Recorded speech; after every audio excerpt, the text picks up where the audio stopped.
তো hey guys, তোমাদেরকে স্বাগত আরও একটা নতুন ভিডিওতে। আর গাইস গোপী আজকে চলে এসেছে সকাল সকাল। আর গাইস গোপী আজকে এসে যে এইটা আছে এইটার মধ্যে ঢোকার চেষ্টা করছিল, কিন্তু এটা ওর জন্য ছোটো আর ও অনেক বড়, তো এটার ভিতরে ঢুকতে পায়নি। তো ওইখান থেকে এসে গাইস এইখানে বসে রয়েছে জানলার উপরে। আর ও যখন এখন মানে আমার ঘরে আসে তো তখন এসে এই জানলাটাই হলো বেশি বসে, আর আসেও এই জানলাটা দিয়ে সকাল সকাল। ও এখন 8টা 9টার দিকে চলে আসে প্রত্যেকদিন, কারণ এখন এই কদিন কুয়াশা কম পড়ছে, তাই প্রত্যেকদিন চলে আসে না গোপী? পাকা বুড়ি, দত্ত বুড়ি, দেখ তো কত বড় দেখা যাচ্ছে কোকো বুড়ি। ঠিক আছে, ওর যে ভিডিওগুলো বানায় এই ভিডিওগুলো যখন পরে চালায় তো তখন তো এর আওয়াজগুলো শোনা যায়, তখন এই ভিডিওর আওয়াজ শুনে ও তখন কথা বলা শুরু করে দেয়, কিন্তু মোবাইল ধরলে আবার লজ্জা পেয়ে যে তখন কিছু বলতে পারে না। তাও আজকে বলছে কথা, এটা ভাগ্য। পাকা বুড়ি,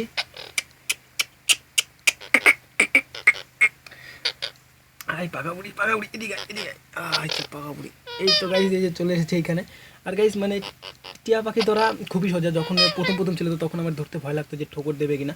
তো এখন এই যে আমি এই যে মানে ধরি, এখন কিছু বলে না, কারণ এখন সবসময় আমার সাথেই থাকে। এই যে ঘাড়ের উপর উঠে গেল, আর যখন যাওয়ার সময় হবে এই জানলাটা এসে বসবে, একটুক্ষণ থাকবে, তখন তারপরে একটা ডাক দিয়ে একবারে উড়ে চলে যাবে ওই দিকে। ওই দিকে যে কোথায় যায় জানি না, কিন্তু ওই দিকে একটা নদীর মতো আছে, নদীর ওই দিকে অনেক বড় বড় গাছ আছে, তো ওই দিকেই হয়তো যায়, না কোথায় যায় কে জানে।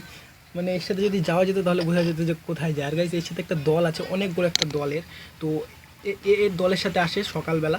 সকালবেলা আসার পর আমাদের বাড়িতে থেকে যায়, আর এর যে পুরো দলটা আছে এই দলটা চলে যায় আমাদের বাড়ির উপর দিয়ে। আবার যখন সন্ধ্যাবেলা দলটা আসবে, আর যখন দলটা আমাদের বাড়ির উপর দিয়ে যাবে তখন ওই দলটার সাথে চলে যায়। এদের দলে নাই নাই করে তাও 15-16টার মতো বড় টিয়া পাখি আছে, 4-5টার মতো ছোটো টিয়া পাখি আছে। তো একদিন আমাদের বাড়ির পিছনে একটা কাঁঠাল গাছ আছে বড় একটা, ওখানে এসে বসেছিল পুরো দলটা। তো তখন দেখেছিলাম অনেক টিয়া পাখি, পুরো গাছ সবুজ হয়ে গেছিলো, আর কি ডাকাডাকি বাড়িতে। তো গাইজ এ তো তখন ওদের সাথে থাকেনি, তো ও চলে এসেছে আমাদের কাছে। তো ওই টিয়া পাখির মানে এর টিয়া পাখি যে দলটা ওটা আমাদের কাছে বসার পর কিছুক্ষণ মানে 10-15 মিনিট বসার পর তারপর ওরা চলে গেছে ওইদিকে, কারণ তখন পেয়ারা ইয়ে ছিল, সিজন ছিল, তো পেয়ারা হতো। আর তোমরা জানো যে মানে টিয়া পাখিরা ফল টল এগুলো বেশি খায়, তো ওরা চলে গিয়েছিলো। কিছু খাবি? তোকে আজকে সারাদিনের অনেক কিছু খাওয়া গেছে, চাল বিস্কুট আরও কী বলে ওগুলোকে, ভাত, আর অনেক কিছু খাওয়া হয়ে গেছে। তারপরে হলো কমলা লেবু, ওগুলো খাওয়া হয়েছে। প্রথম কমলা লেবু দিয়েছি, কিন্তু কমলা লেবু জানি না কেমন করে খায়। তো প্রথমে কমলা লেবুর যে বীজগুলো থাকে ওগুলো খেতে গিয়েছিলো। তারপর ওকে যখন কমলা লেবুটা ভেঙে দিলাম তো তখন খেলো। আর এখন এই যে ঘাড়ের উপর বসে রয়েছে, এখন যাবো চান করতে। তো ও এখন আমার সাথে সাথে যাবে চান করতে। চান করবে না মানে কলের উপরে বসে থাকবে, আমি চান টান করে যখন ঘরে আসবো তখন আবার আমার সাথে চলে আসবে। আর গাইজ আমাদের এইদিকে মানে যে মানে এখানে দেখতে অনেকগুলো ফুল গাছ, হয়তো দেখতে পাবে কিনা, এখানে অনেক ফুল গাছ আছে। তো মানে যত ফুলের কুড়িগুলো হয় না সব কেটে দেয় এসে। এই যে এইখানেও কিছু এই জায়গায় যে ফুলগুলো এগুলো কেটে কেটে এখানে গেছে, মানে ফুল কেটে জানলার উপর নিয়ে আসে, তারপর জানলার উপরে এসে মানে বসে সব ফুল কাটা হয়ে যায়, আবার যাবে নিচে।